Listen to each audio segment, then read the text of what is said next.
Woo, Broncos country. We are 2-0, just like Kodiak said, going into New Orleans.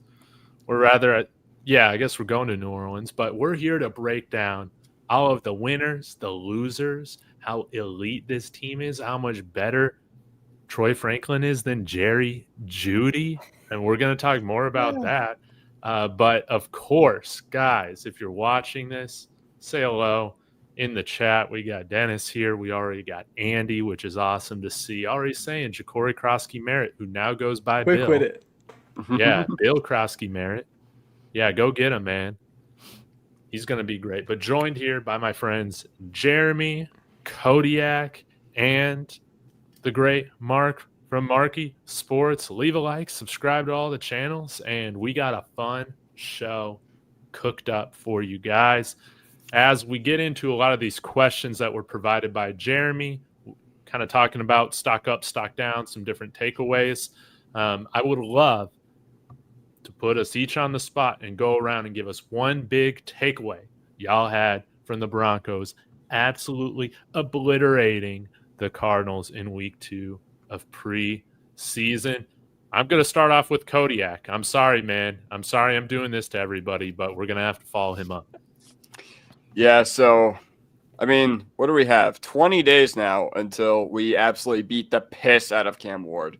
And while it's nice to have these wins because it proves that our depth is very, very strong, obviously we have one goal right now, and that is the Tennessee Titans week 1. That being said, man, the 49ers and Cardinals depth could not hold a candle to what we had to offer. Troy Franklin showing that he is better than Jerry Jeudy and will be a better Bronco than Jerry Jeudy, even though that's not a very high bar.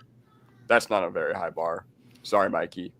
But then Pat Bryant, man, I was one of those people that was a Pat Bryant hater after we drafted him, but he is quickly proving me wrong. Yes, so, I said after the draft that he's like Court, Tim Patrick, and Puka Nacua thrown into a blender.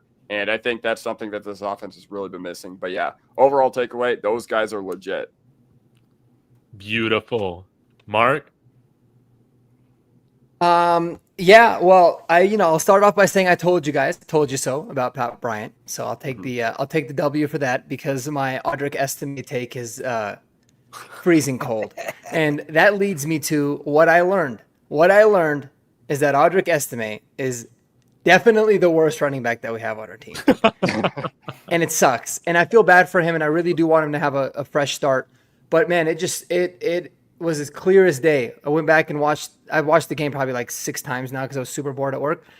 Hopefully my boss isn't watching. And anyway, so I was watching and he's slow. He looks hesitant, but most importantly, he looks like he's so unengaged. It almost seems like he needs a fresh start after 1 year, which is crazy. So that's my take. And I'll add a little bit of another one. Maybe I'm gonna bring like the negative light so we can have a couple different things to talk about. There's concern about our offensive line depth, but as we talked about on the post game on Saturday night, it's a good thing to be worried about your offensive line depth and not your starters, but it is a concern, and it's going to be really interesting to see how it ends up working out. Mm-hmm. Jeremy. Yeah, I guess 2 takeaways, 2 big ones for me. We might have the best backup quarterback in the league. Like, my goodness. Jarrett Stidham's balling. Like, he just looks like he's playing with kids out there. Like, he's just like, oh, yeah. Let me run up to the line. Like, we're playing against kids. You know what I'm saying? Oh, okay. Not playing with kids. All right. Where's your head at, David? I thought you said playing with kids. Well, yeah, playing against kids. Like playing against second graders, you know what I mean? It's like he's like just can read every defense. Like he's just, I don't know.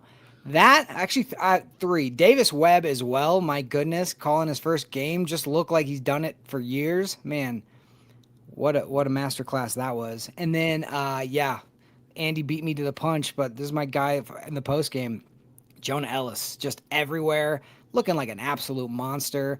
Like, if Franklin and Ellis are the 2 guys that take the big leap year 2, along with Bo Nix, like, we are in really good shape. Because who knows what's going to happen with Bonitto? I'm not worried about it, but, like, man, to have that guy coming in as your second wave and just looking like he's just everywhere, reading the run, like, I mean, how many pressures did he have?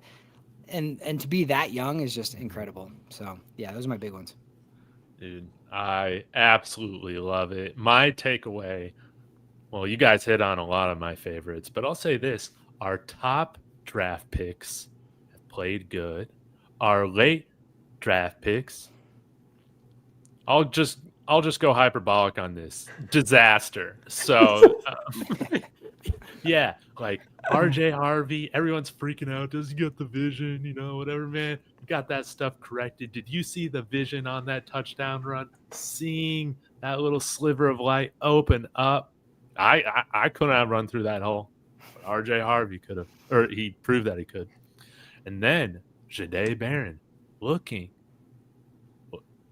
like I don't know, like a first round draft pick. I mean, his tackling form, his open field tackling, denying a stiff arm from a running back, straight up denying it. I can't wait to see him in the starting lineup. He's going to be great. Now I love the Sean Payton bong hits. And I know Caleb Lohner was raw, but I got to be honest, man. I didn't know he was going to be this raw. I didn't know that Caden Preiskorn was going to be directing him around on when to, start his motion pre-snap. And yeah, I'm still a little shocked, man.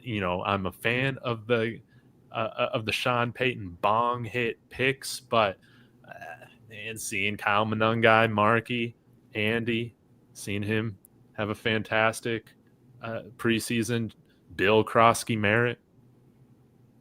Wish we had one of those guys, but I have not lost faith in our franchise punter yet. He will prove that he's a franchise punter. Better showing, at least. Let's iron out the kinks before Tennessee. So if anybody doesn't, or if anybody has any comments on that, we can chat about that, or shall we get into stock up, stock down? I do want to make a few points about Lohner. Like, man, he looks like a basketball player. That's the only thing I can say about it.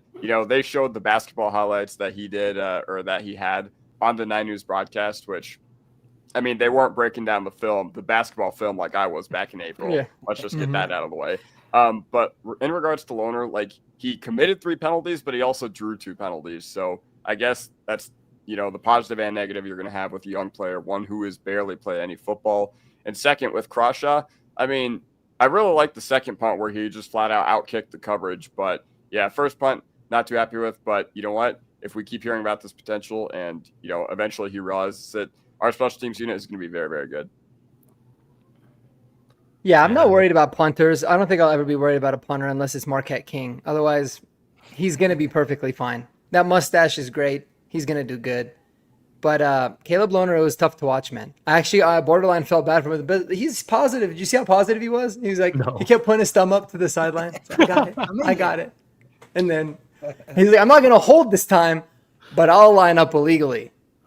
And now I know that that's a penalty. I just get curious if he actually knows, like, if he even knows the rules. You know what I mean? Like, not even trying to be funny. But good for him, man. I think that they need to play him a lot against the Saints. And then they need to just IR him with something. That would make it the easiest. Dude, we need to loan him out.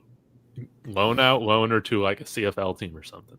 Oh, like I was thinking today they should be able to do that to like college teams. Like he should be able to get another year eligibility and play with the Buffs. Yeah. Let him go play with CU for the year. Could you imagine that story though? We need tight end. That would be like the perfect storyline for you and your sports channels. Yes. Oh, yes. Yeah, Across both of them. I'd be fired up about it, but yeah, Lohner was tough, man. I felt bad for him too, man. Luckily, he wasn't the only tight end with some blunders.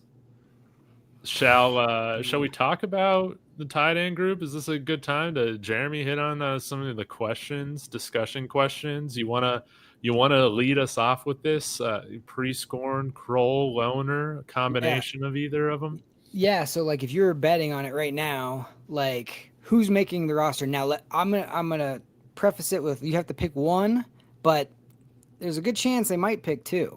But if you have to pick one right now, are you taking Krull? You gonna take Preiskorn, or are you gonna take the Utah basketball player? Sorry, go. Let's go. Let's start with David. David never gets to start. Yeah. Well, if I gotta pick one between Krull, Preiskorn, Lohner, dude, I'm hot take. I know Krull's probably gonna make the roster, but I want to go with Preiskorn, man. I think he can block better than Lucas Krull can, and maybe they both. At least Caden Preiskorn has pretty much caught everything thrown his way, and you just showed problems with ball security as he was crossing the goal line, but at least he makes the catches. So Lucas Krull not always the most reliable hands over the past year or so. So I I would like to go with him. Plus, there's more upside. I think, but to Krull's point, I think that this is kind of around the time in the career where you start to see things click with tight ends. At this age. So maybe we just wrote him off too soon. I would like to keep 4 tight ends. I know that might not happen. So maybe you got enough room for Ingram, Troutman, Krull, and then Preiskorn. But I got a feeling that they probably feel like they can keep Preiskorn on the practice squad, considering this is already the second team he's been with. But give me Preiskorn. I've been incredibly impressed with him. You weren't scorned by the fumble at the end there. Nah. He's honestly, those are the kind of plays, and the way I love his body language right after that was just like, okay, that dude won't do that again. Like, he will learn his lesson. Yeah. And thank you for letting it happen in a blowout preseason game and not when it's week 1, or week 10. So, yeah, I'm with you. I think I know. Like, we'll go Kodiak. Do you have anybody different? I think it might be all on the same page here. Well, listen, who do I expect to make this team is far different than who I actually want. If it's up to me, yes, I'm absolutely going with Preiskorn. I get depressed when Lucas Krull is out there on the field running routes, man. But, not to be dramatic, but yeah. I mean, Preiskorn, been very impressed. The fumble doesn't negate anything for me, even though I know that's not going to earn him many favors with Sean Payton, as he is a little conservative when it comes to deploying those sorts of guys. But yes, give me the guy who actually looks to be pretty far beyond his UDFA billing. I know he was an older rookie, but seems pretty smart right now. Yeah, overall, I'm just going to take this segment to cope with the fact that Lucas Krull is probably going to make the team, and I just don't want him to. I really don't want him to, but I just don't think he can do anything. I think he offers literally nothing, but oh well. And it might be short-lived. When Atkin gets healthy, it's not like he's coming back, so it's going to be interesting. That is true. But yeah, I mean, I want Preiskorn. Right now, I just don't see a spot for Lohner on this team. He's just a little too, how do I put this politely? Yeah, he just looks like a guy who has not played football until this past season at CU or whatever, or no, Utah or whatever. So yeah. Mark? Yeah, I mean, I'm with Kodiak in a sense of what I want versus what I think is going to happen, but I really do believe Caden Preiskorn will make this roster. I think Lucas Krull will not, because I think they've got a really good chance of who's really. I mean, is there a team out there that's really going to put in a claim for Lucas Krull? Is what you got to think of. I think the answer is probably no at this point. Whereas with Preiskorn, they probably wouldn't with him either. But because he's younger, a little bit more raw, they might feel like they could. So I think they like Preiskorn's versatility. Don't really realize why they brought in Adam Prentice. So confusing. But at least it wasn't another corner that they signed. But yeah, I do think it's going to be Preiskorn. I think he makes a ton of sense. And then I think just like you said, once Atkins get back, they can always move Preiskorn back down to the practice squad or kind of figure it out at that particular point. So it's going to be interesting. I just can't see a situation where a Lohner makes the team. So yeah, anybody puts a claim on him, man, I got questions. It's just he is kind of, he looks like how he should probably look. Let's be honest. We all get excited about the spectacular catch, but asking a guy who never really barely played college football to be step onto an NFL field, next to Evan Ingram and all these guys and be step right in. It's just unrealistic. Well, was it 52 snaps or something like that? Yeah, 54 snaps. I think I was looking. I think when I was looking at it, he had the same amount of snaps as Caden Preiskorn played games in college. So you obviously are going to expect for Preiskorn to like look like he knows what he's doing. And I'm still, and maybe Andy can help out with this in the chat, but like I'm still confused as to why Preiskorn not just went undrafted, but he wasn't even a priority free agent because he had a pretty damn impressive college career. I know. Dude, It's weird. Like he played in the SEC for 2 years. He balled out at Memphis. He played a lot. He's pretty productive. 25, he's married and he's got 2 kids. You're not going to have to worry about him at all. No. Yeah. Plus, Detroit So I don't get it. Detroit decided they were done with him early in the offseason. Like, early. I'm like, what? I think that was a Sean Payton gift. Sean Payton's got a lot of buddies there in Detroit. He did the That's same thing true. with him, I think with Tim Patrick too. That's true. That was Johnny the Morton. payback.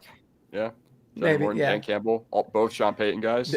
Yeah, well, Dan Campbell and him are like super close. Yeah, so I think that's just my tinfoil hat. But that's You said Johnny Moore is just going to yell at you all fall camp, man. Oh, yeah. I just Get yell all out. the time. Just get over here, man. You'll see how much better our guys are without him. Man. Yep. Real quick, I got to give a shout out. Respect my co's. I made this title with you absolutely in mind just a few minutes before we went live with Kodiak. So glad it baited. Immediately too. Yeah.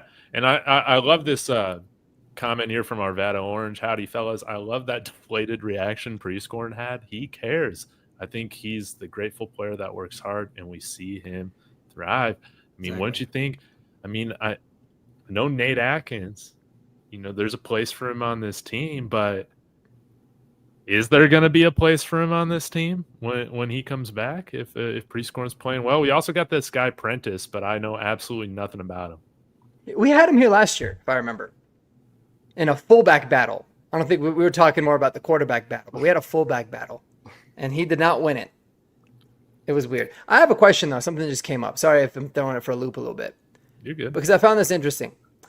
Parker Gabriel put out his projected 53-man roster, and Andrew Mason also put out his. 2 guys very well connected. Love both of them. They're awesome. Both of them had us keeping 3 quarterbacks.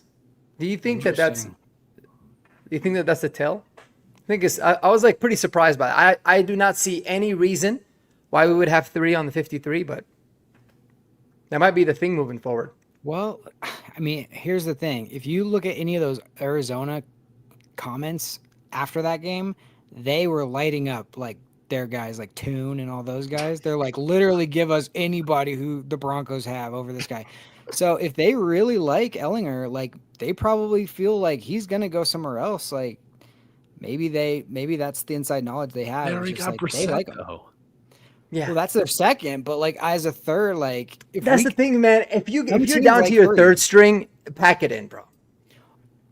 Yeah, I mean, you know what I mean? Until that, yeah. But if you're Arizona and you have a guy like Kyler Murray, who we don't even know what's going to happen, Brissett's been injury prone as well. You got to think about that third guy. So we might not want to carry 3 because we're fine with our 2. But like if we know our third guy who we like is going to get moved or is going to get picked up by somebody, no matter what, then you kind of got to make that space. It is interesting. I wouldn't have thought that, but I think they probably know more than we do when it comes to like liking. Yeah, Lohner. I mean for sure. And I think the elevations, like I think the fact that you can activate a third quarterback every week without having to like have him count towards the active is like a positive. But I don't know. I found that to be pretty interesting. Kodiak, do you have any thoughts? Yeah, I do want to say one thing. Like you said, if you're down to your third string quarterback, you're going absolutely nowhere. Like I think back to that NFC Championship 2 years ago. I'm just like, man, once you were down Purdy and Josh Johnson for the 49ers, were you making anything happen in the game? Like, let's just be so for real. Yeah. And I do feel bad for guys like Toon and Bradley and Mordecai because while our backup defenses are great, those dudes have looked absolutely lost. We're ending their careers. Yeah, you look at the third string quarterbacks like across the NFL. Like I've watched a lot of preseason football. It's not good out there, and we're not going to get much better than Sam Ehlinger. I can tell you as a third string quarterback, and even he. Well, I wanted Ben DiNucci, but he got signed today. Yeah, exactly.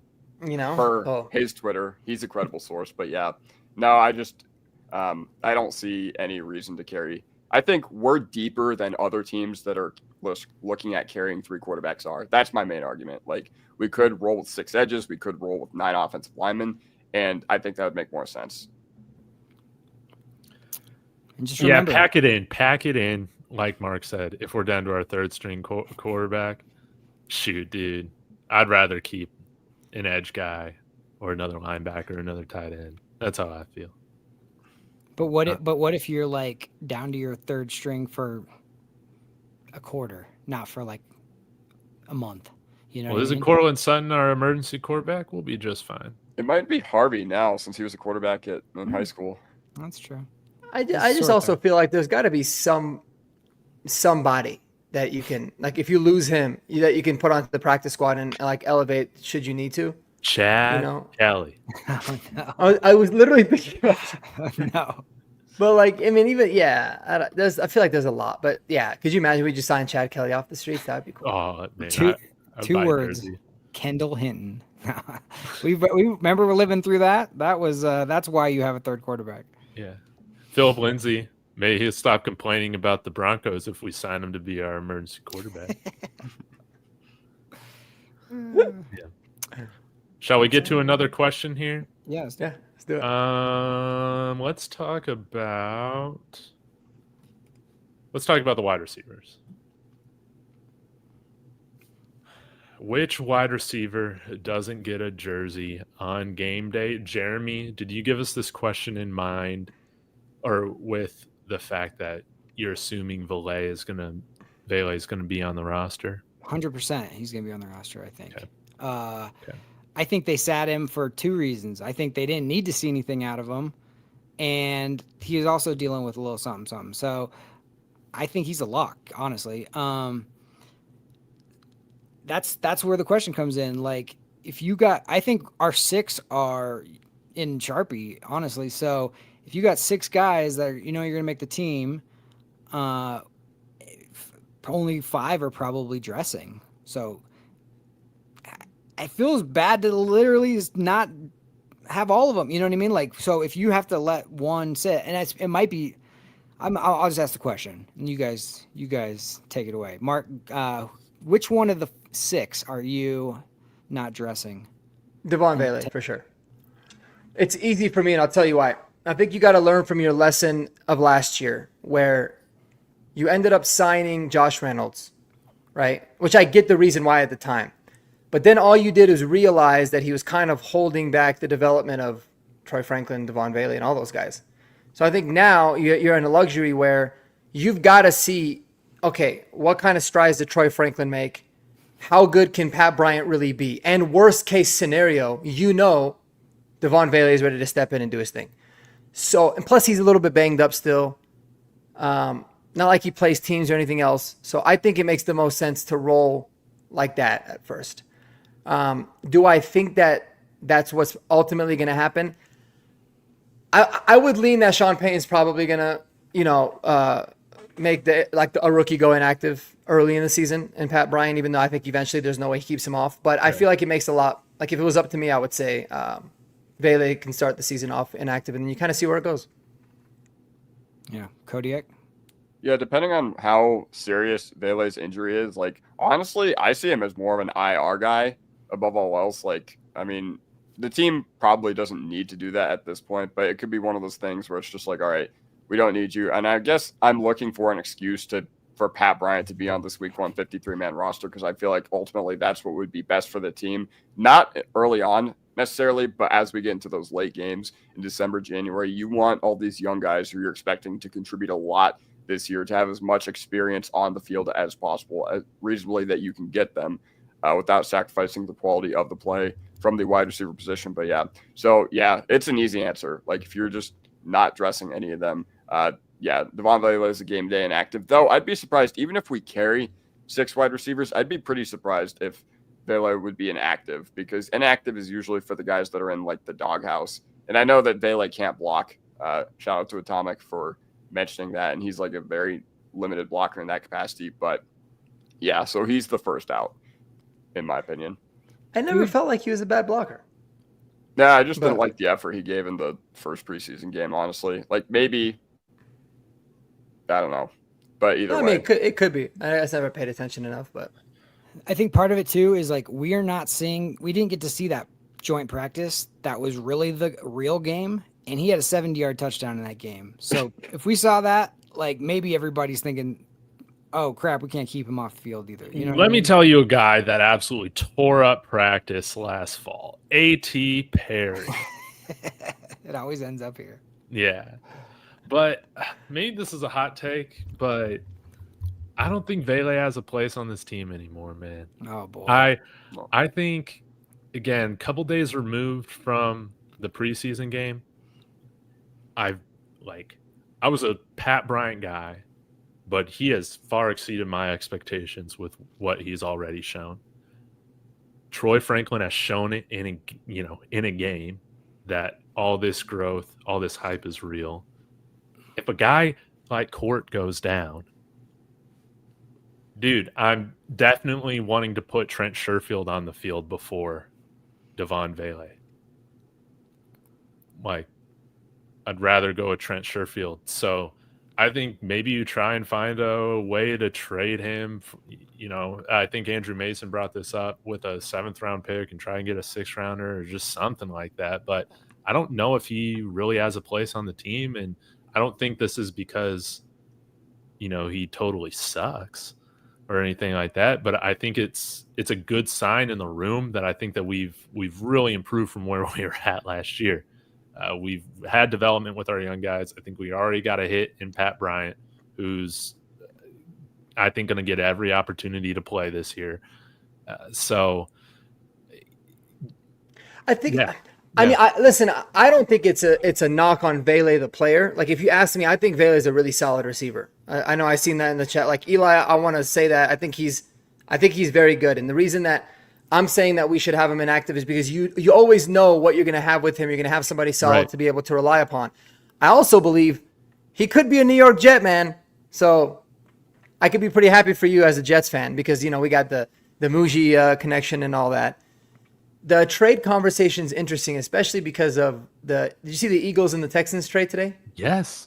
So that's the only thing I would actually be open to listening to if it was to trade Vele, because I don't like just trading off very, very good depth pieces, at worst a depth piece, unless you're getting a player in return.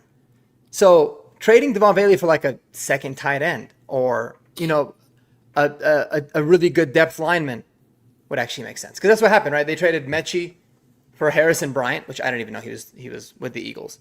But it was like, and then like they had like a little bit of a pick swap. But I like that. So what do you guys think about that? Here's the thing with me. I think we're forgetting exactly where we were a year ago. Like, we were in a situation where it was Sutton and Vele helping and nobody else. And now that Franklin's emerged, now that we drafted Pat Bryant, and now that Sherfield's pretty much a lock because of his special teams, we're like, oh, it's all good. I don't want to. I have perspective with Vele. I think he can. I think if he didn't have whatever little knee thing is going on, I don't think we're having this conversation, honestly. So I'm not going to flip on him that quick. I think he might be wide receiver too, still, honestly. I just don't know, because OTAs, when he was healthy, he was, by all accounts, wide receiver too. So I don't want to be like, oh, we saw 2 really good games out of the 2 other guys. See ya. Like, you know what I mean? Like, that's dangerous territory. That's like, we were poor last year, and then the second we got a little money in our pocket, we're like, it doesn't matter. We got it. We're good forever. And it's like, I don't like to be like that yet. Mm-hmm. No, I agree. But I think you have to see through the potential, right? Because like everyone's excited about Pat Bryant and Troy Franklin for good reason. You got to see what those guys can do, because their ceiling is higher than Devon Vele. You don't. That's the thing. Ceiling? Yeah, because here's the thing. I know what you're saying, but this is the exact conversation that people were having about Bo Nix going into the draft. And drove me absolutely crazy. Oh, he's an older prospect. Oh, he's played all these games. We know what he's got a high floor but low ceiling. You don't. He's already looked way better than everybody thought. I don't think we know Bo Nix's ceiling. I don't think we know Vele's ceiling. Vele took 2 years off to do a mission and then had to come back and play some football. The first guy, when we drafted Jonah Ellis and then we drafted Vele, the first thing we did is go, oh, what's this guy, Devon Vele? And Jonah Ellis like, he's the most athletic guy on our football team. And that's coming from Jonah Ellis. So like, we just don't know. And Caleb Lohner wasn't on the team then. Well, yeah, he wasn't ready to get those 50 snaps in yet. But I just don't like to discount people beforehand. Like, you know, what was Rod Smith? What was all these people? Like, you just don't know. And just because we're seeing amazing things out of Franklin, and Bryant looks like a steal, but again, I want them all. Like, that doesn't mean that those two things don't mean this other thing isn't also got the potential to be great. Is all I'm saying. Yeah, no, I mean, like I said, I get it. I think for me, the ceiling is you can't ignore the fact that he's 27. I know he hasn't played a lot of football, but he is 27 years old. It's just the reality of it. And he might have been like a really athletic player. I feel like he overachieved a lot last season. And I feel like I always looked at him like, I think his ceiling is Tim Patrick. Tim Patrick was always a very, very, very good receiver, but nobody thought he was bona fide number one, Pro Bowl worthy. Yeah, we were winning 5 games a season, Tim Patrick. Really solid. Yeah, somebody that, like, you know, you can rely upon, but I mean, I don't know. I just don't see Pro Bowl potential, right? Which is totally fine because he doesn't have to be that by any means. But with Troy Franklin, at least, I could be like, I can see him having that potential. But I mean, you definitely have to see it. There's a lot. So, yeah, I'm with you. It's a good problem to have. It's exactly right. I feel like not only the chat, but the discourse that I've just seen elsewhere online too. I think this is a pretty close one where fans are pretty split 50-50 down the middle on if they feel like he should have a spot on the roster or not. I think he should have a spot on the roster. Like, no doubt. As a contending team, like, okay, I will say there could be something in maybe you move him for a piece that you're weak at, backup tight end, potentially inside linebacker, depending on how you feel about the depth. But man, when you have championship aspirations and when you have Super Bowl aspirations, like, yes, I know Devon Vele is probably the odd man out, but let's not forget, before he had that knee problem, everybody was saying that he was running away with the wide receiver 2 spot. Now, you know, take that of what you will. I know media has like agendas or whatever, and ultimately we're not going to see what actually happened at OTAs, but you know, you got to put a really good 53-man roster out there every single week if you want to be a Super Bowl caliber team. And in my opinion, you don't get better by moving off of Vele for like a pick swap, at least not yet. But if it's something that you're weak at that could genuinely improve the roster, then maybe we'll discuss that. But yeah, Vele has definitely earned his spot on this team. So I don't want anybody to get, you know, whatever about that. I think we can all agree that Vele has earned his spot on this team, can't we? Yeah. I would like to move him because, again, we're talking about a 6th guy that maybe gets elevated at some point. I like what we've seen out of Courtney Jackson. I like the little we've seen, but plus a lot of hype that we've heard about Joaquin Davis. I think, you know, Courtney Jackson, he might be able to give you more on special teams than Devon Vele could just because of his speed. So, and not just returning either. So, yeah, but they're a lot less experienced than Devon Vele, and it is good to have those guys in there that you know you can trust. And that's one of the things that we're not privy to is really how much does Sean Payton trust these other guys. We know Vele has earned his trust. Definitely. Mm-hmm. And it's a low. I mean, you're right. The age thing is, of course, a factor, which that also is a factor in what you would be able to trade him for, right? So you're not going to give him away for nothing. Why would you do that? So, and you're not going to get what you probably want to get. So that's another reason why you probably can't move him. But it's a low mileage 27. I know that sounds crazy, but it's a very, very no, for sure. It would have to be a clearly good trade. Like if we got a 5th rounder for him, I would be pretty mad. I would be very mad actually, because I just don't think you give up. But if it was a player in return that you're like, okay, this fills in a pretty solid need for us, I can make sense of that. And you're not even going to get a 5th rounder for him. I mean, let's be real. So Now, this was another great question brought up. Price you'd be okay with for trading. Forgot the most important word in here. Goodness. Trading Jarrett Stidham. I heard the I would Cleveland Browns are looking for another quarterback. I would take a third rounder or higher. Honestly, I wouldn't take anything lower than that. And then we're not going to get that because I think it'd be very stupid to trade Jarrett Stidham. But that's my answer. I think that's fair compensation, honestly.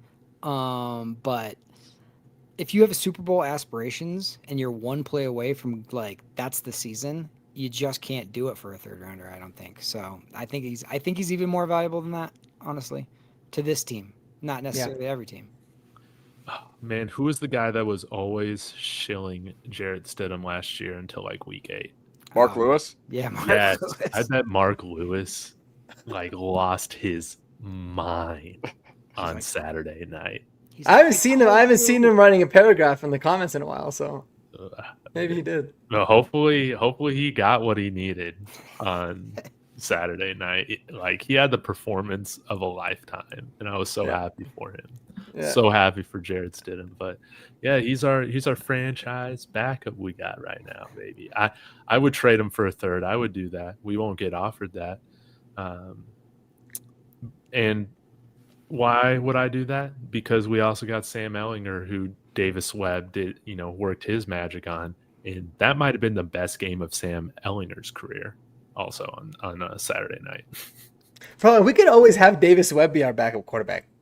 That's true. That is true. Yeah.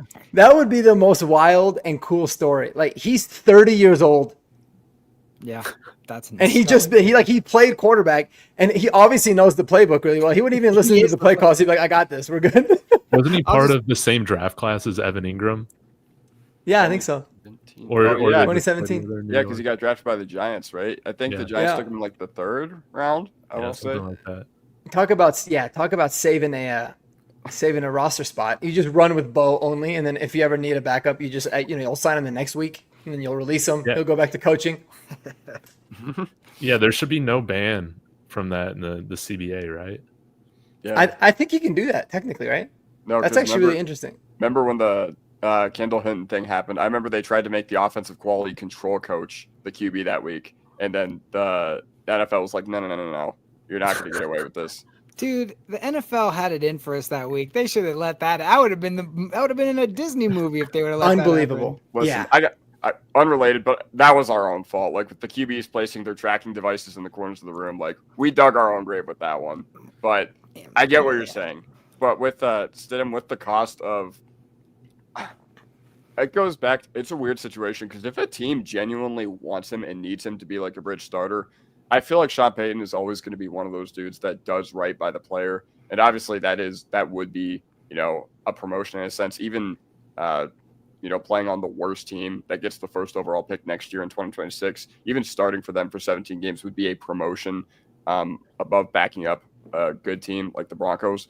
So, yeah, I feel like you want to do right by the players. That being said, this is the NFL. You still have these guys under contracts for a reason. So, yeah, I'm with you guys. 3rd round pick or nothing. It just, like I said, same thing I said about Vele. You need to put your best 53 out there. It doesn't make sense to go for pennies on the dollar with that guy. Mm-hmm.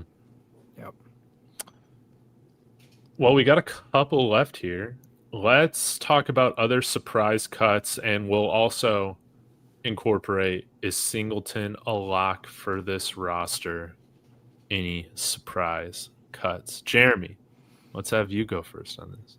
I personally think Singleton is a lock. I think they're not bringing him back because for 2 reasons. I think they know exactly what he is, and if they didn't like him, I know Sean, his history is like, we'll cut him early, like he did with Tim Pat. He'll get rid of the guys that they don't plan on keeping early to try to do them solid. So I think Singleton is safe, and here's the thing about surprise cuts.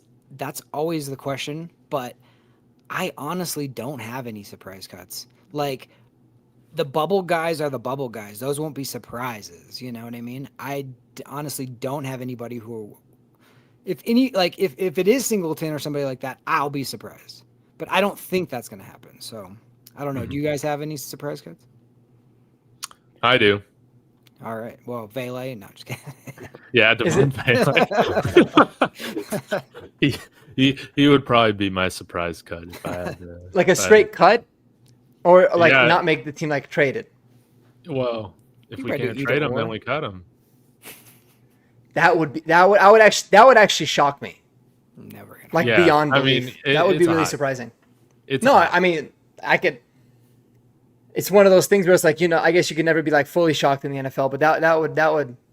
I know. can. You can make the argument. Yeah. Kodiak, how about you? You look like you have a shock. I mean, are you guys going to be shocked when Lil Toast plays in the CFL next summer, like you guys were man. talking about in the post game? No. Dude.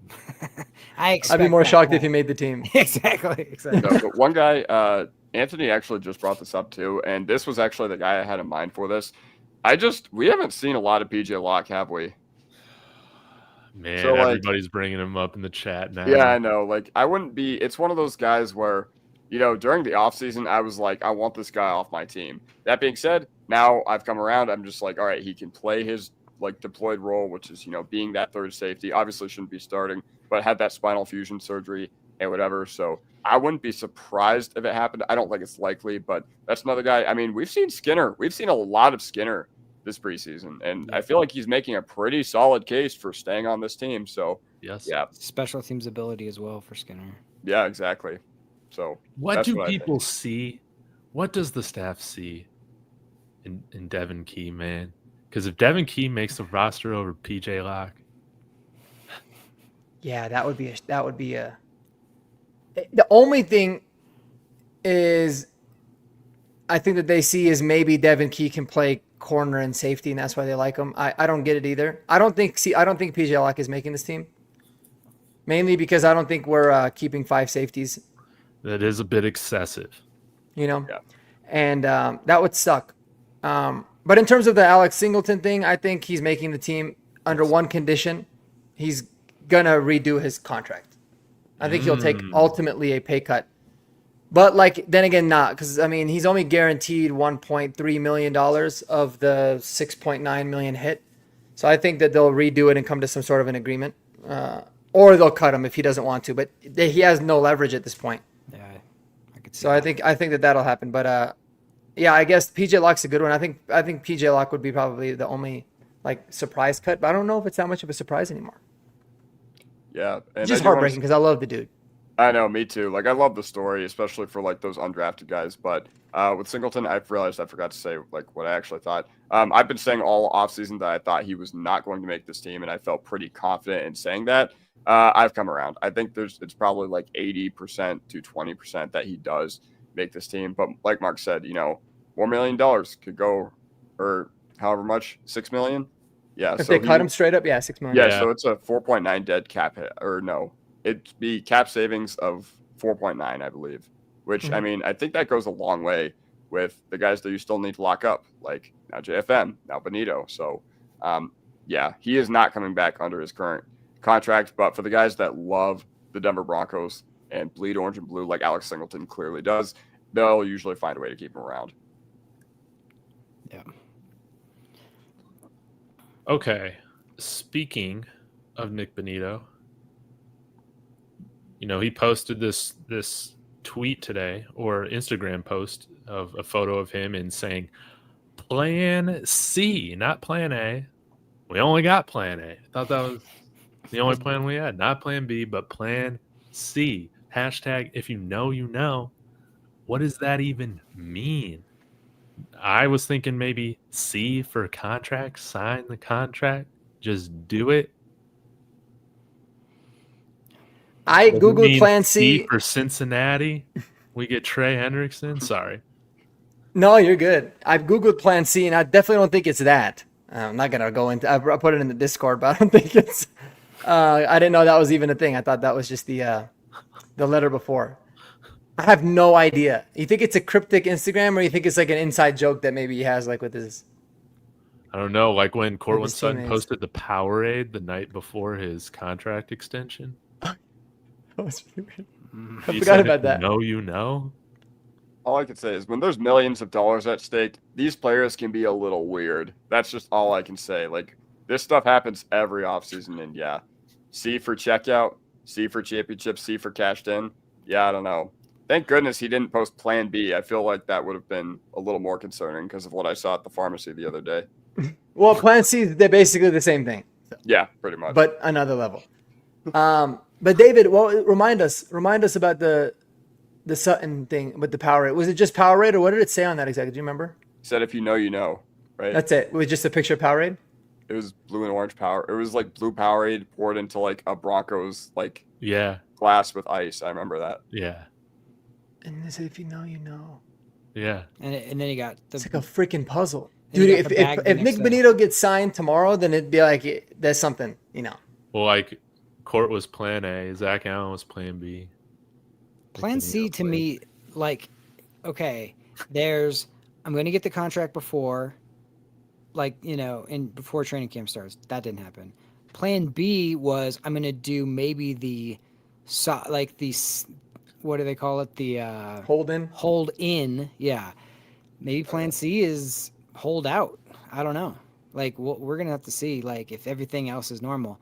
I mean, they asked Sean about it, like, almost every single day. He always downplays it. So, and it sounded like they were about to get it done. So I don't know. I mean, that's It's what gonna they get were done. saying on the broadcast, right? Like, It's gonna I get mean, done. granted, they posted that fake Micah Parsons quote, so Dude, they got me. I'm like, no shit. Did he really actually say that? Why haven't I seen that yet? What a disaster. so bad. What a disaster. Right? God, it was there, preseason it's across the man. board. I know. I love it. But, I think it's going to get done, man. I don't get it. Maybe like Zach Allen is plan A for the offense to take, and then plan B is Jonathan Cooper. But then you got to, account for plan C, and that's a damn good plan C. It could be that. But I mean, are we on contract 3? Is that what we're on right now? Yeah. Okay, so it could just be that. And It then, could just be like- then JFM is plan D. Yeah. D's. yeah. Yeah, I don't know if we're transitioning to Bonitto, but I'll go out on the limb and guarantee something. I guarantee personally, Nik Bonitto will be signed before week 1. Yeah, That is like my- we were going that is my back to guarantee. that because Nik Bonitto has been very vocal to like media members who have shat on him in the past. So I think he would have no problem if millions of dollars actually were at stake here. Shitting on the team like Terry McLaurin has done this past offseason, or not to say shitting on the team, but you know what I mean. I feel like he's one of those guys that if things were going sour, he would not have any hesitancy, nor should he. This is your one chance to get like generational wealth for your families for generations. I feel like if stuff was bad, we would have heard about it, but no, he's all systems go. Like he tweaked his ankle, then hit Mac Jones on 2 straight plays afterwards. So we're good. And yeah, I think much like Patrick Surtain last year, he gets extended a few days before the season begins. I think some people might freak out, but I think he's going to get like a $150 million deal over like 4 years. I know that might be like sound crazy. Now the guarantees won't be that high, but I think it's going to be higher than what some people expect. Yep. What would that be? Like 40 million a year? A little bit, no, probably 45. It's like 35. That's 35 a year. Yeah, 35 a year. Yeah. 35, 36. Over 4 years, 150. Well, But, like, I 35 is wouldn't 140, be surprised it's like with probably 37. with 2 years of that guaranteed. I wouldn't be surprised at all. 36. Yeah, seriously. It looks like he's already spending the money because did you see his like full gold grills on the sideline this Yeah, I last love it, man. preseason? Swagged You out. love that? I don't love that personally. Yeah, I mean- that was like that was like 2009 when I used to grow up listening to Paul Wall. He used to do Guys, that. I I'm didn't know that a was a fan thing. of the Colorado Buffaloes. Even the white guys have grills on the team, man. Yeah? Yeah. Riley Moss needs to get a grill, bro. Oh my god. That's what I want to see. Just fucking complete the package, bro. Yeah. Show up, and I want him to play with it in too. See, I want Riley Moss to lean into the other side of him. I want him to show up with like a backpack and like some, like a books. Like Playing some cowboy boot cleats. Yeah, something like that. Like That'd he be cool. lean into that. Like, yeah, that's right. I'm not trying to be. I am who I am. You know what I mean? Yeah. So Let's that was see. interesting. I think we took care of all the questions. we didn't really cover 53-man roster, but we can get to that next week after we have nothing to talk about after the Saints game, right? Do we want to give some predictions this week for for the Saints? What you guys are looking for, players you want to show out? Is this the Audric Estime? Nah, man, he ain't giving carries. Just kidding. He's probably getting a whole bunch this week. Predictions, expectations. Jeremy? Yeah. Or Mark? Go ahead. No, go ahead, Jeremy. Yeah, like I got to roll with like Alex's prediction is 2 for 2 so far, and so I have no reason to think we're not going to dominate like New Orleans this week. I heard that just to show you the franchise differences and like comparative, they were talking about how we've sold out every single home game since 1970, which, you can get some tickets maybe sometimes a little bit, but like for the most part, it's sold out since 1970. You can get tickets apparently to this game for like $11. Like nobody in New Orleans is excited. Like that just goes to show you like what Sean Payton brought to that team, because they were the Aints. Then they were the champions, and then now back to the Aints. So I can't believe they drafted freaking Tyler Shook. I mean, they should have drafted Shador, but even if you don't, you take somebody like Jalen Milroe in Louisiana to be your quarterback instead of freaking Tyler Shook. Are you kidding me? Remember last year, everybody was excited because they got such a good deal on QB7. What was his name? Spencer Rattler. Spencer Rattler, thank you. And then you saw him play, and everyone's like, never mind. The Rat King. Hey, dude, he might start for them again because Shook's been so bad. This third game is going to be interesting because we're actually playing starters, which is like never happens in a game 3. It's almost like game 2 and game 3 are flipped a little bit. So I don't know if that means they're going to play just a little bit of starters and then full go on to like the very back end of the roster guys, or are they going to do the normal first team, second team, third team, fourth, So I do expect to see, like they said that they wanted Estime and Watson to get like 2/3 of like the snaps on game 2.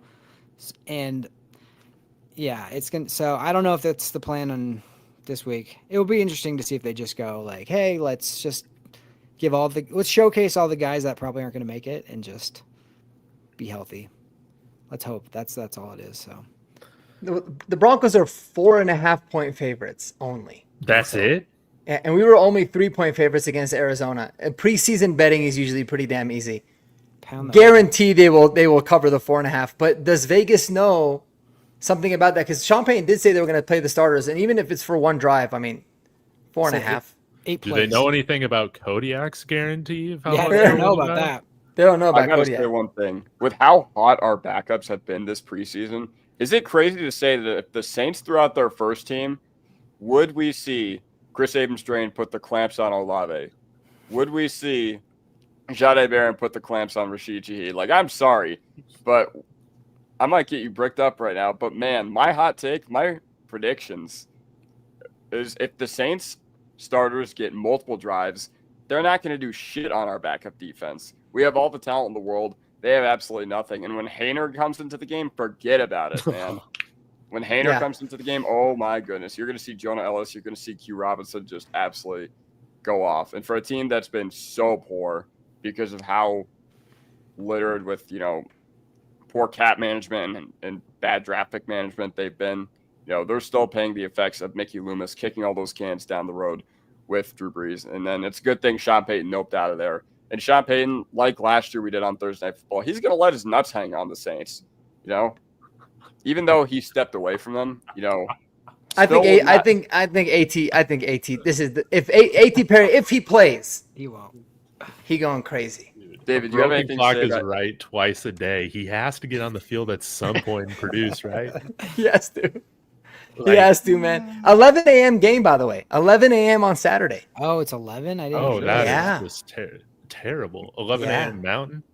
11 a.m. Mountain time game on Saturday. So if your weekends weren't already, messed up with time and not knowing what day of the week it is, I'm gonna have That'll- to cancel some plans to watch A.T. Perry finally earn his jersey. I mean, that's my prediction. Well, this is my hot take.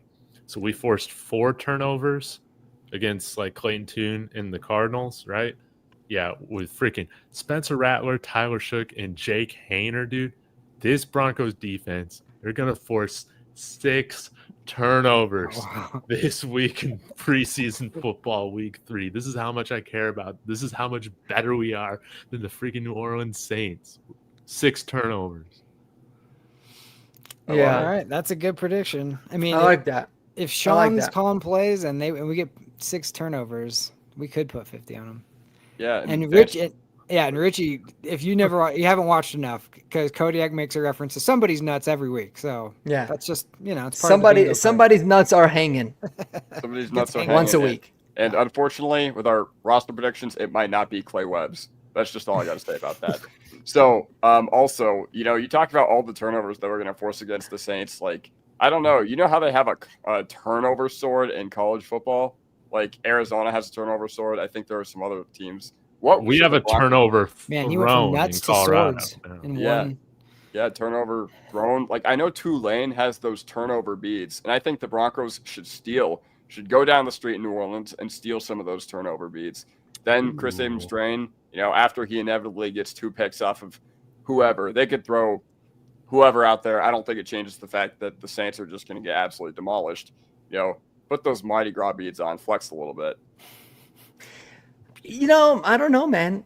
I can see it where maybe the Saints kind of hang in with us in this game. I feel like the Broncos, I really don't even think the starters are going to play. I think Sean said that, and I think he's going to change his mind because he realizes it's kind of stupid. And then the Broncos is going to be like, dude, let's get this freaking game over with and go home. And the Saints are, they're in a quarterback competition. So they got like a lot more to play for. So, but I still think we won by 2 touchdowns. But, Yeah, Newsome, 2 interceptions. Damari Mathis gets, couple as well. I will say the only way I think this game gets away from the Broncos is if they use Estime a lot. And I think that says a lot to how I feel about them. And Richie, just know that David is in Texas. He's deep Texas, so it's not the Colorado weed. It's just. Although I do still. I should not incriminate myself. Never mind. He might. I plead the 5th. He might have some memorabilia from Colorado from when he left. Yeah, but I gotta say, Kodiak, I really love the fact that you came out with this prediction, right? You said you were going to win each preseason game by 20 points each. Dude, it has made me care so much about watching the second half of these games. I've thought about it each time we've gotten. I literally was like, oh my God, Preiskorn is going to fuck this up. They're going to get like a bullshit field goal. And luckily they held on to that 20-point lead. Okay, real quick. We went to Texas Roadhouse for a birthday, and it was like we had a big party, so we were sitting and waiting forever. And this older woman, she was probably in her 70s. I was wearing like my quarter zip with like the little Broncos logo on it. And she goes, "Can I ask you, what did the score end up being?" And I was like, "Oh, I think it was 27-7 still." And she goes, "Oh, I guess we didn't do very well in the second half." And I go, "Oh, we basically left 10 points on the field because we fumbled it right in the end zone, and we went for it on 4th down." But she's like, "Somehow I knew you knew." I was like, okay. But Preiskorn's making Ellinger look bad out there because he had a great game and had no points to show for it. And real quick, just for people watching, remember I was seeing like celebrities back to back every week? I got a new celebrity sighting this weekend, and you'll never guess. It's if you can think. Oh, sorry, it was Bruce Brown, and then we went to J.K. Dobbins. Think of the most opposite person you could possibly get from those people. Somebody ended up in the Michael Porter Jr. Instagram. Yeah. And Michael Porter would still not have anything to do with this person either. We were at an ice cream shop, and this is a reality TV star from when they were a child. Macaulay Culkin. Reality TV. Oh, I don't know. I don't watch reality. You're talking about Friday Night Tykes? Nope. Non-sports Rascals? related. Well, kind Oh. of sports related, but not really. Reality. Oh, Ryan Sheckler. A good one, but nope. Honey Boo Boo. No, but no way, dude. Yes. That's Yes. actually really funny. I felt like I wasn't gonna know who you were talking about, Yeah. but I know Honey Boo Boo. I was like, That's what the awesome. heck? They were filming her TV show, which apparently is coming out. But she's moved to Colorado, so anybody Were you in it? Were you like in the Oh, background, like yeah. pretending to eat a sandwich or something? Yeah, I should have like hit on her or something just to be like, what? No, they were like we were at an ice cream shop, like this really popular one or whatever, and we saw these people shooting cameras and they had a sound guy and all this stuff. And I was like, what the heck? And they go, Wait. hey, somebody over there is like getting their hair done. I went and how looked. did you wait? How did you spot her? Because she looks nothing like what she did as a kid. So somebody was getting their hair Somebody was getting their hair done behind the pillar. So I was like, all right, let me go walk over there. And then some lady was just like, "Oh, I used to watch you when you were little," and all this stuff. And then I just crystallized. I was like, holy crap, that's the boo right there. She's 4'6" And only 19. Yeah. I'm not gonna lie. I might be like, Jesus. I'm really gonna expose myself right here. I didn't know who she was until I just looked her up on Wikipedia. I'm not surprised by that. So like, but this is even more embarrassing. 2 years ago, Usher came into my restaurant at Ocean Prime in Las Vegas. I had no idea who the dude was. Like, obviously, I had heard the name, but like, I didn't recognize him. So like, I'm going up to the table, I'm like talking to him, and I'm like doing whatever. And I probably, but like, He probably everybody loved in you. there- yeah, everybody in the is just like, oh, how's it in there? How's it in there? Like after I get out, I'm just like, what are you talking about? Then they're just like, that's Usher. And I'm like, oh, sweet, that's cool. Yeah, obviously I'd heard the name, but I hadn't heard any songs, so I had no idea. So it's not that You're uncommon. so young, dude. That's crazy. That's like Usher, dude. And the greatest part is he looks the same as he did when he was young. And literally the same year that he did that, he played the Super Bowl. Like, Yeah. That's how big. Like, I mean, Usher is like, he's superstar, bro. Listen, That's funny. Listen, the Chiefs won the Super Bowl, and what's it called? I don't watch the halftime show anyway, so it's like whatever. Wow. Do you know who Ryan Sheckler is? No. I will say I don't. I have no idea who Ryan Oh. Sheckler is. Dude. Yeah, he's I'm a- sure if I saw his face, a I'm so che- bad a with names of. skateboarder, professional Yeah. skateboarder with his own MTV reality show called Life of Ryan. Yeah. And now he's like one of the Oh, yeah. part owners of those melon hats that you see everywhere. Oh Those yeah, really nice ones. Yeah, he's one of the people in behind that. I love those melon hats. But I Me ain't too. paying $60 for it. But yeah, They're they, actually I have a couple. It's actually worth it. Like because my daughter literally sat on one, and usually that's a wrap when you get like a huge crease in your hat. Popped right out, no problem. I was like, wow, all right, good for you. the situation is a good Dude, guest. yes. Please tell me you Yeah, ran into Mike, some the of the Jersey situation would've Shore been good. characters in Vegas, Kodiak.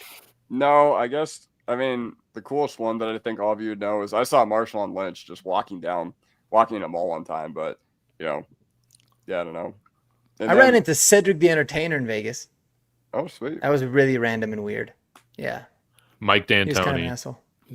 Me and my buddy were in New York. He lived He's in at New the York Golden at the Nugget. time, and we were walking by the Soho Grand, and there was this yellow Ferrari parked out front, and it was like a convertible. It was super clean and everything. And we were looking at that, and all of a sudden, this dude without his shirt off comes walking up, and I go, "Holy crap, that's Tracy Morgan!" And he's getting into it, and I was like, "Oh he's like, "Oh, we should get a picture or whatever." And I was like, I'll ask him. I don't care." Because I worked at a TV station, so I was like, I see people all the time.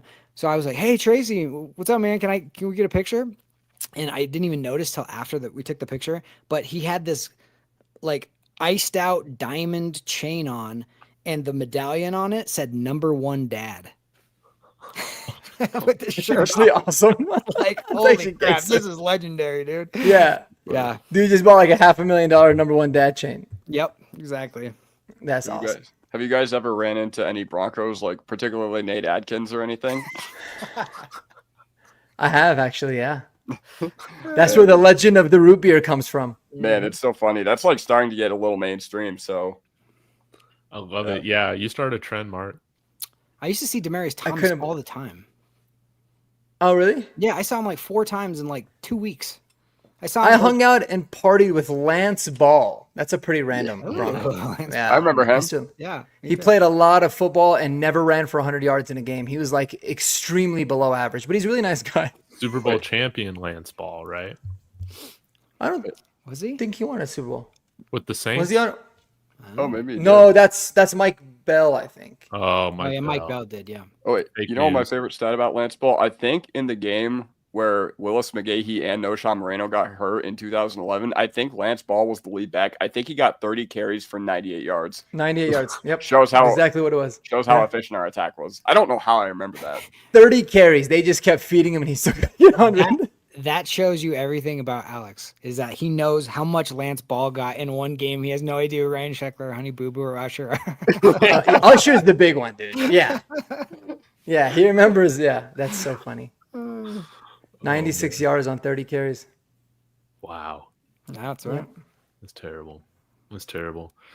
Well, guys, I got to wrap this thing up, but I always appreciate you guys doing this with me every week and really just forcing me at gunpoint.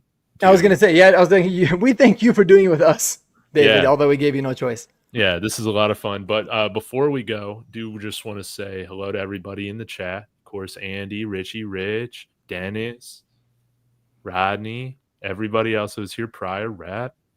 Again, be sure to check out everybody's channels. They're dropping videos. Kodiak's going viral. Mark had a video that essentially blew up the internet. So love it.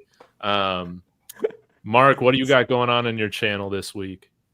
And yeah, what should the people be looking forward to?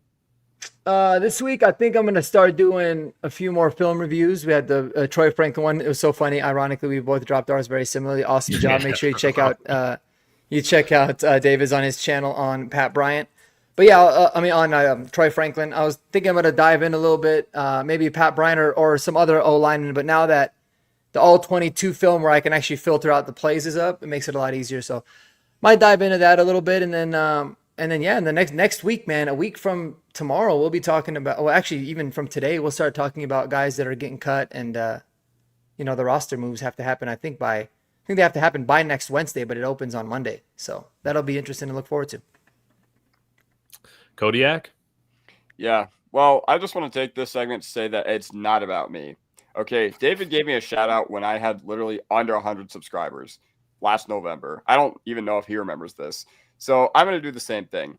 Even though I have 850 subscribers on TikTok, David needs some TikTok love. So all of you guys who love the Denver Broncos, all of you guys who love the Colorado Buffaloes, don't follow me. It's not about me. Follow David Talks Sports on TikTok. That's what it's about today. As far as what I have coming, I mean, football season's almost here. So, I'm going to be bricked up about some Caden Preiskorn. We'll see whoever else I decide to make videos about. But keep tuning in. We're going to have a lot of fun this year. And let's get Kodiak to 1,000, man. Yeah, Definitely, come on. Definitely. Come on, bro. There's got to be 4 people in Broncos country that can go subscribe to him right now. What are you, like 4 away? No.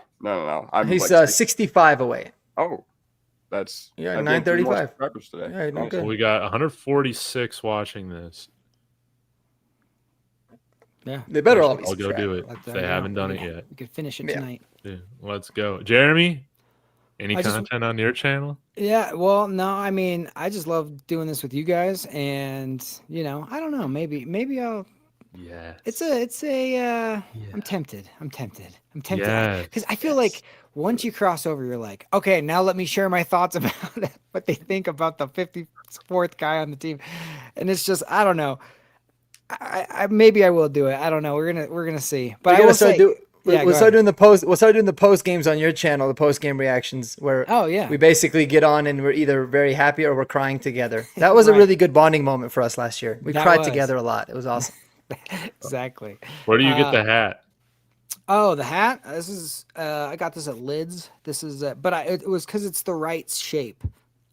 I noticed the NFL is doing something this year where they're releasing one hat, but they're releasing it in like 4 different shapes. So that's pretty cool. Because back in the day, if it didn't fit right, you're like, I want the hat that they're wearing or whatever, and like you can tell like Evan Ingram's hat is a little different than Cortland Sutton's hat, just on the shape. So pretty cool. Richie, I just want to say, dude, your number one dad, like, what'd you call it? Dollar Tree chain. It does stack up, because if we learned anything from Seinfeld, it's that the T-shirt that Jerry accidentally gave his dad that said number one dad on it. That was the greatest gift he ever got, and he gave him a Cadillac. So that goes a long way. It's the thought that counts. Yep, it is. Beautiful. I probably won't have a post game live on Saturday because I'll be in Vegas with some friends. So we'll see how it goes. But my hope is that I can come back on Sunday and talk about how Jarrett Stidham looked like he was just playing with kids again. Against kid. Against. Yeah. Yeah. Hopefully he doesn't look like he's playing with kids again. Again is what gets me. Yeah, again. Yeah. Well, have fun in Vegas, man. That'll be fun. Yeah, man. Let's hope I don't roll sevens, baby. So y'all have a wonderful night. Again, thank you so much for tuning in. Go Broncos. Go Broncos, baby. Peace out.